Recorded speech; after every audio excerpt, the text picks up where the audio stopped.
conquête de la souveraineté passe avant tout par l'exploitation des ressources nationales au profit de nos populations.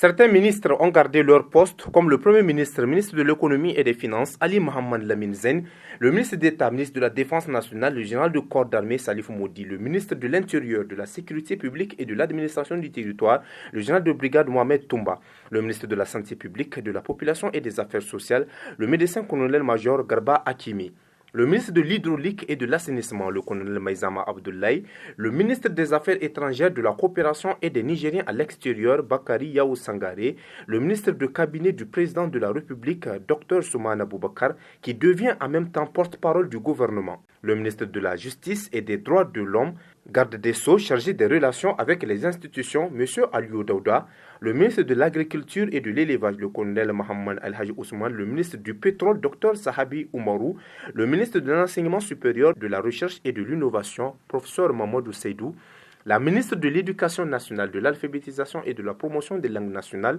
Dr Elisabeth Chérif, la ministre de la fonction publique, du travail et de l'emploi, Mme Haïssatou Abdoulaye Tondi, la ministre du tourisme et de l'artisanat, Mme Guichen Ageshata Atta, le colonel-major Abdourahmane Amadou, qui était ministre de la Jeunesse, des Sports, des Arts et de la Culture, a lui été nommé ministre des Transports et de l'Aviation civile. Salissou Mohamed Salissou, qui était ministre des Transports et de l'Équipement, occupe désormais le ministère de l'Équipement et des Infrastructures. À noter dans ce remaniement ministériel que des ministères ont été scindés en deux. C'est le cas du ministère des Mines, détaché du ministère du Pétrole et de l'Énergie, occupé par le commissaire-colonel Ousmane Abarchi. Le ministère de l'Énergie, lui, est occupé par Adamou Awa. Sidi Mohamed, le président du Conseil national de la jeunesse, a été nommé ministre de la Jeunesse et des Sports. L'acteur de la société civile Abdoulaye Seydou du mouvement M62 a été nommé ministre du Commerce et de l'Industrie. Adji Ali Salatou, le directeur général de ANSI, est le tout nouveau ministre de la Communication et des Nouvelles Technologies de l'Information. Le colonel Abdoul Kadri Amadou Daouda a été nommé ministre de l'Urbanisme et de l'Habitat. Le professeur Formou Moumouni est nommé ministre de l'Enseignement et de la Formation technique et professionnelle. Mohamed Sidi est nommé ministre délégué auprès du Premier ministre, ministre de l'Économie et des Finances, chargé du budget.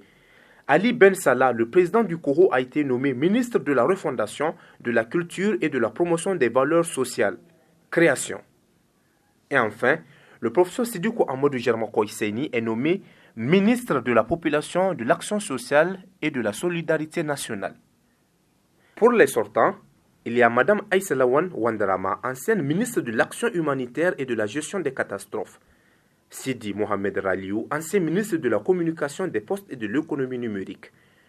Seydou Asman, ancien ministre du Commerce et de l'Industrie. Moumouni Boubacar Seydou, ancien ministre délégué auprès du Premier ministre chargé des Finances.